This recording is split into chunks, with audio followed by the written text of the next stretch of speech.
You think accessibility builds trust, but it brands you as available prey. Every open door drains leverage, invites testing, and teaches others your boundaries are negotiable. Access is power, not kindness.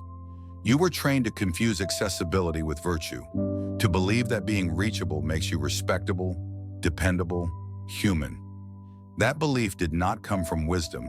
It came from systems that profit when you are easy to reach and slow to resist. Power has never been measured by how available a man is. It is measured by how difficult he is to access without consequence. Every hierarchy, corporate, social, political, sexual, runs on controlled distance. Those at the bottom are always reachable. Those at the top are buffered, delayed, filtered. This is not cruelty, it is architecture. And you were never taught this because an accessible man is easier to manage. Accessibility signals surplus. When you are always present, always responsive, always open, you broadcast that your time has low cost. Humans don't need to consciously calculate this. They feel it, instinctively, like predators sensing weakness through posture alone. You answer immediately. You explain yourself fully. You make yourself available just in case. Each act feels harmless in isolation. Together they form a pattern, permission. Machiavelli understood this long before modern psychology tried to sanitize it. He knew that familiarity erodes authority, that proximity dulls fear, that power requires a perimeter, not a wall, control. Kindness without leverage is not morality, it is exposure. The moment you remove friction, you invite testing. Humans test what they can reach. They probe boundaries the way water probes cracks, not out of malice, but nature. And every time you fail to impose cost, the testing escalates. This is where most men break. They mistake being liked for being respected. They mistake responsiveness for relevance. They mistake openness for strength. And in doing so, they unknowingly train others to treat them as infrastructure rather than actors. Infrastructure is always accessible. Infrastructure is always used. Infrastructure is never defended. Powerful men are not inaccessible because they are arrogant. They are inaccessible because access is currency, and currency loses value when it is free. Look at how courts were structured. Kings did not make themselves reachable out of spite. They did it to preserve mystique, authority, and consequence. Distance created gravity. Gravity created obedience. Obedience created order. Modern culture inverted this and called it progress. Be open. Be transparent. Be available. These are not moral instructions. They are compliance protocols. When you are too accessible, you eliminate anticipation. When there is no anticipation, there is no respect. When there is no respect, there is no restraint placed on how others treat you. People interrupt you more. They demand explanations. They feel entitled to your time, not because they hate you, because you train them to. Accessibility collapses hierarchy. And when hierarchy collapses, dominance reasserts itself through aggression, disrespect, or dismissal. Nature abhors a vacuum. If you don't control access, someone else controls you. This chapter is not asking you to become distant for validation. That is still reactive. It is asking you to recognize a brutal truth. Accessibility is not neutral. It is a signal, and signals shape outcomes long before intentions matter. You don't need to announce boundaries. You don't need to justify silence. You don't need to explain absence. Silence is not weakness. Delay is not disrespect. Distance is not cruelty. They are filters. And until you understand that access is power, not kindness, you will keep bleeding leverage while calling it being a good man. The mechanism of devaluation. Devaluation is not personal. That's the first illusion you must kill. People do not consciously decide to respect you less. They feel it, and that feeling emerges from a mechanism older than language. Effort determines worth. What costs nothing is assumed to be worth nothing. What is always available is assumed to be replaceable. This is not bitterness. It is economics encoded into human perception. When you are consistently reachable, you remove all friction from access. No delay, no uncertainty, no consequence. The nervous system registers this as abundance, and abundance is never protected. Watch how humans treat unlimited resources. They waste them, overuse them, take them for granted. The same logic applies to you. Immediate replies collapse urgency. Over-explaining collapses mystery. Constant presence collapses authority. You may think you are being clear. They experience you as predictable. Predictability is comfort. Comfort is not respect. Respect requires tension, not hostility, not cruelty. Tension. The subtle awareness that access to you is conditional, that attention from you is not guaranteed, that your time carries cost. Without that tension, the psychological hierarchy inverts. People interrupt you because interruption has no penalty. They argue with you because disagreement is safe. They push because resistance is weak. This is why the good available man is always surprised when disrespect appears. He never sees the mechanism forming. He only notices the outcome. When tone shifts, when demands increase, when boundaries are suddenly crossed. By then, the devaluation is complete. Machiavelli observed this in courts, but the pattern is universal. Princes who were too accessible lost fear. Once fear was lost, conspiracies followed. Once conspiracies formed, authority dissolved. Not because the prince was evil, but because he was familiar. Familiarity kills awe. Awe restrains behavior. You were told that transparency builds trust. In reality, transparency without authority builds entitlement. When people feel entitled to your time, your attention, your explanations, they stop self-regulating around you. They don't ask, they assume. This is the silent shift from man to resource. A resource is optimized, extracted, and discarded. No one feels guilty using a resource. Guilt only exists when power is present. And here is the brutal part. Once devaluation begins, generosity accelerates it. You respond faster to fix the tension. You explain more to regain clarity. You show up more to prove reliability. Each corrective move deepens the problem. You are rewarding disrespect with access. The mechanism feeds itself. Testing increases. Boundaries erode. Your internal resentment grows. But externally, you remain compliant. This is how men become bitter without ever becoming powerful. Devaluation does not come from cruelty. It comes from availability without consequence. Scarcity, on the other hand, forces recalibration. Delay reintroduces weight. Silence reintroduces uncertainty. Uncertainty restores attention. This is why powerful figures can say little and be heard. Why absence magnifies presence. Why restraint amplifies authority. Not because they are superior, but because access to them is regulated. If you are always accessible, people learn there is no cost to crossing you. If there is no cost, there is no restraint. And without restraint, respect cannot exist. This chapter is not telling you to manipulate emotions, it is revealing a law. And laws do not care about your intentions. You don't reverse devaluation by being nicer. You reverse it by changing the conditions of access. That shift terrifies most men because it requires relinquishing the addiction to being needed. And that addiction is exactly what keeps you weak. The Accessible Man Archetype. Every hierarchy has its cautionary figure. The man who means well, stays open, and slowly loses ground without ever understanding why. This is the accessible man. And if this archetype unsettles you, it's because you recognize fragments of yourself inside it. The accessible man is not stupid. He is trained. He believes responsiveness equals respectability. He believes clarity prevents conflict. He believes availability signals strength. These beliefs feel rational. They are also fatal. His defining trait is not kindness, it is permeability. He answers when summoned. He explains when questioned. He adjusts when pressured. Not because he is weak, but because he was taught that friction is immoral, that saying no is aggression, that withholding is selfish. This moral conditioning turns him into a predictable object in other people's systems. Predictability is safety for them.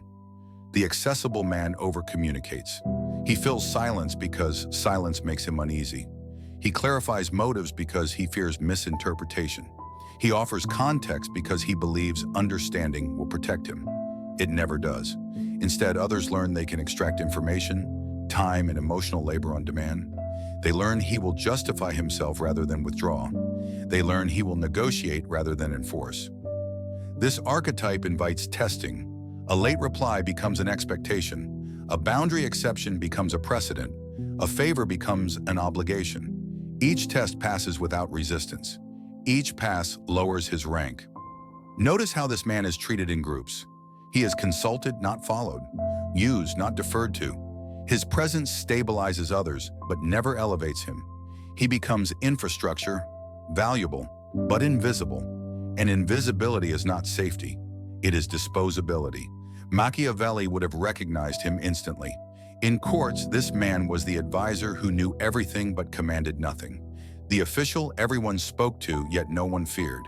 He survived until a crisis required a sacrifice. The accessible man is always sacrificed first. Why? Because he lacks threat. He lacks distance. He lacks consequence. No one calculates the cost of losing him because his function, not his authority, defines his value. He confuses being liked with being protected. This is where denial activates. He tells himself he is chosen because he is reliable, that he is central because he is needed. But need is not loyalty. Need is convenience. And convenience evaporates the moment conditions change. When pressure rises, the accessible man collapses. He cannot withdraw without guilt. He cannot assert without justification. He cannot disappear without anxiety. His identity is built on availability, so absence feels like death. That is the trap. His moral self-image keeps him compliant even as his leverage erodes. He stays open while others close ranks. He stays reachable while others build buffers. He stays visible while others become scarce. And then he wonders why respect vanished. This archetype is not rare. It is encouraged. Systems depend on it. Workplaces, relationships, families. Every structure needs men who absorb pressure without pushing back. But the cost is paid privately. Resentment, fatigue, loss of authority, quiet humiliation disguised as cooperation. The accessible man is not evil. He is unfinished. And unfinished men are exploited because they have not yet learned that identity is not built on service, but on sovereignty. This chapter is not an insult. It is a mirror, and mirrors hurt when they expose what you have been avoiding. Because once you see the archetype, you can no longer claim innocence. You are either accessible by design or by conditioning. History rewards the unreachable. History does not reward the open. It rewards the controlled. This is not cynicism. It is pattern recognition across centuries of power, conquest, betrayal, and survival. Whenever access was free, authority decayed. Whenever access was guarded, power consolidated. Look at rulers who fell early. They held court too often. They listened too widely. They confused proximity with loyalty. Familiarity dissolved fear, and once fear vanished, intrigue rushed in to replace it. Machiavelli warned against this without apology. A prince who becomes too accessible invites contempt. Not because subjects are cruel, but because the human mind equates distance with danger. And danger enforces discipline. Danger creates order. When kings withdrew, myths formed. When myths formed, obedience followed. When obedience followed, stability emerged. The unreachable ruler was not loved, but he was obeyed. And obedience, not affection, sustains power. This pattern did not end with monarchies. Modern executives maintain layers of assistance, delays, and filters, not to appear important, but to remain so. Military command structures restrict access for the same reason. You do not casually approach a general. The distance reinforces hierarchy before a word is spoken. Even predators understand this instinctively. A lion does not wander the field begging attention. It remains still, observing, withholding energy. The environment adapts to it, not the other way around. Prey does not need constant reminders of danger. The absence itself is enough. Contrast this with animals that signal constantly. They exhaust themselves announcing presence. They invite confrontation. They attract attack. Human nature is no different. Accessibility signals safety. Safety invites experimentation. Experimentation invites violation. This is not moral failure. It is biological inevitability. Every revolution began with access. Once rulers were reachable, they were negotiable. Once negotiable, they were replaceable. Once replaceable, they were removed. Distance is not cruelty. It is insulation against entropy. Think of institutions that endure. They are opaque, slow to respond, difficult to penetrate. Their power comes not from speed, but from resistance. Resistance filters out the unworthy. You were taught to move faster, reply quicker, clarify sooner, show up immediately. This trains others to treat you like customer support, not command. History shows the opposite path. Those who controlled access controlled narratives. Those who controlled narratives controlled allegiance. Those who controlled allegiance shaped outcomes long after they disappeared. Even in personal dynamics, the unreachable holds leverage. Desire intensifies in absence. Respect stabilizes in distance. Familiarity breeds contempt because contempt requires comfort. Distance denies comfort. This chapter is meant to remove your final illusion that openness is evolution. It is not. It is exposure disguised as virtue. The world has not changed, only the language did. Selection still happens. Hierarchies still form. Power still flows toward those who regulate access to themselves, their time, and their attention. If history teaches anything, it is this. Men who are too reachable do not lead eras. They are consumed by them, and consumption does not announce itself as violence. It arrives as demands, interruptions, expectations, until there is nothing left to take. Strategic withdrawal and control. Once you understand the cost of accessibility, the instinct is to overcorrect, to vanish dramatically, to announce distance, to perform scarcity.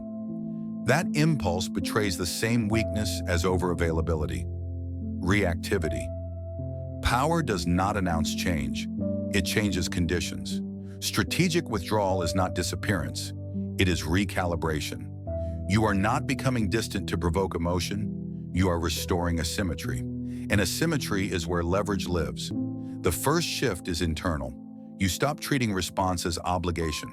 Obligation is the language of subordinates. Sovereigns respond by choice, not pressure.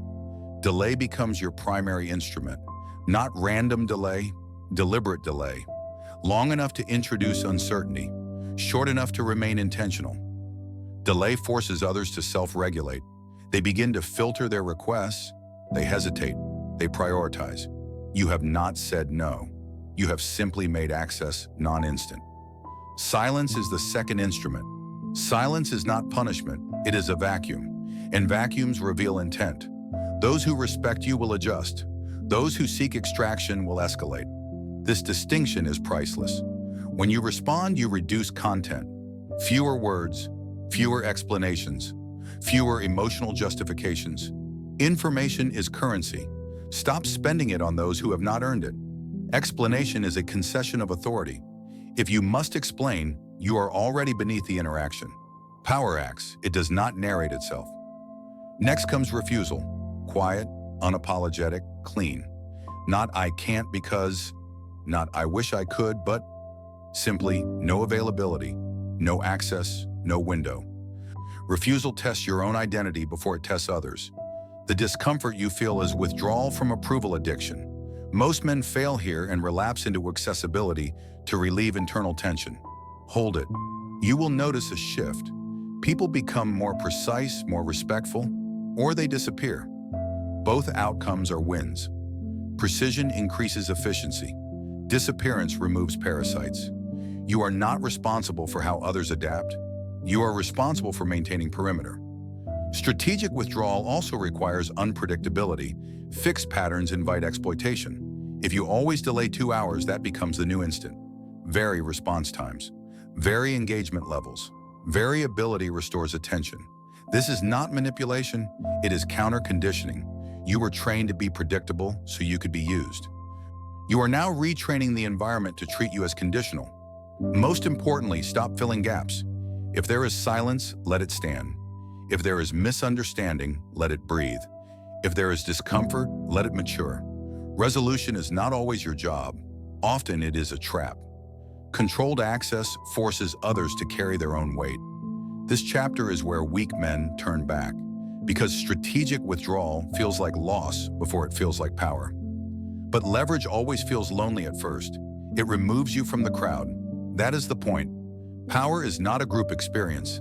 It is a position, and positions require space. killing the old identity. You cannot control access while remaining the same man. That is the final lie. That you can adjust behavior without dismantling identity. You can't. Because your old identity is built on availability, and availability is not a habit, it is a self-concept. You were someone who was reachable, reliable, open, good. Those traits earned approval early. They kept conflict away. They gave you a sense of belonging, but they also wired you to equate withdrawal with betrayal and distance with guilt. That identity must die, not gradually, not symbolically, functionally. Identity death is not dramatic, it is surgical. You stop performing the role that no longer serves sovereignty, and you endure the internal resistance without soothing it. The old identity will panic. It will whisper that you are becoming cold, that you are losing connection, that you are not yourself. That voice is not conscience. It is conditioning. You were rewarded for accessibility. Now you are removing the reward mechanism. The nervous system reacts like an addict denied stimulus. Let it react. Do not justify the change to others. Justification keeps the old identity alive. It seeks permission to evolve. Power does not ask permission. You will notice something unsettling. Fewer messages, fewer demands, less noise. The absence will feel like loss because your identity was fueled by being needed. But need is not respect, and respect is what replaces it. As the old identity weakens, a new one forms. Not louder, not crueler, but heavier. Your presence carries consequence because it is not guaranteed.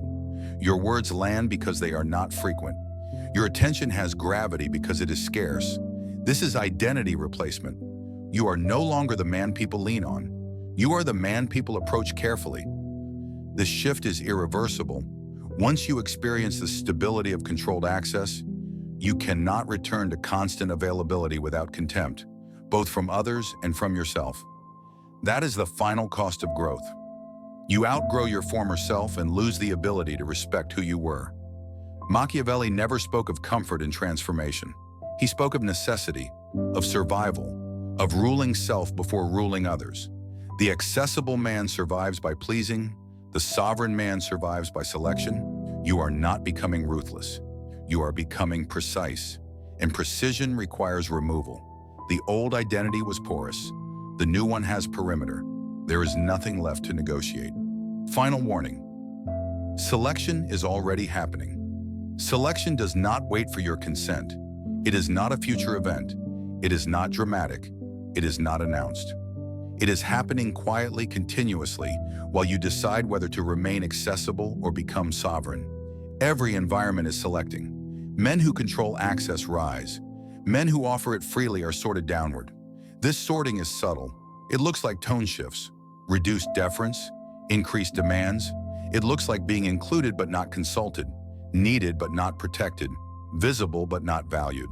By the time you notice, the ranking is already set. This is the final danger of accessibility. It creates the illusion of safety while erosion occurs underneath. You feel involved, you feel busy, you feel relevant, but relevance without leverage is a countdown. No one warns you when you are being demoted. They simply adjust their behavior, they interrupt more, they explain less, they take liberties, they assume compliance. Selection favors those who make access costly, not expensive, costly. Cost introduces calculation, calculation introduces respect, respect introduces restraint. Without restraint, power leaks from every interaction. This is why elite circles feel cold. Not because they lack emotion, but because emotion is regulated. Access is filtered, presence is conditional. The environment selects for those who can hold tension without collapsing into explanation. If you are uncomfortable with distance, you will be filtered out. If you require validation, you will be exploited. If you fear silence, you will be managed. This is not punishment, it is filtration. The world does not owe you inclusion. It responds only to signals. And accessibility is a signal that says, I am safe to use. The sovereign signal says nothing. It withholds. And in withholding, it forces others to decide how much they are willing to risk for access. That is the final shift. You do not chase relevance. You do not demand respect. You do not announce boundaries. You let absence do the work. This is not self-improvement. It is self-selection. You are either filtered upward through controlled access or downward through availability. There is no neutral position. The door you keep open is the position you will be assigned. Choose accordingly.